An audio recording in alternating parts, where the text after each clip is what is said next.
This is the mistake almost every new manager makes. They try to do everything themselves. More tasks, more pressure, more stress. And their team? They wait. Because the manager is doing their job. And the team's job. And that's the problem.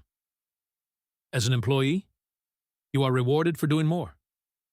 As a manager, you are rewarded for doing less. Less yourself, or through others. That's what delegation is. But most people misunderstand delegation. They think it means giving work away. It doesn't. It means building capability. When you delegate, you give someone responsibility. You give them trust. You give them a chance to grow.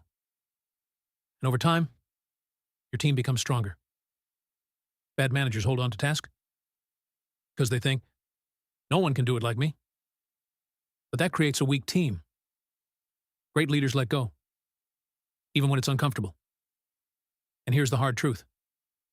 At first, they will not do it as well as you. That's normal. Your job is not perfection. Your job is progress. So here's a simple way to start. Step 1, give clear instructions. Step 2, explain the goal.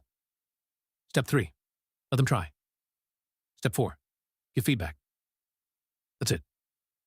If you keep doing everything yourself, you become the bottleneck. If you delegate, you build a team that performs. This is the mistake almost every new manager makes.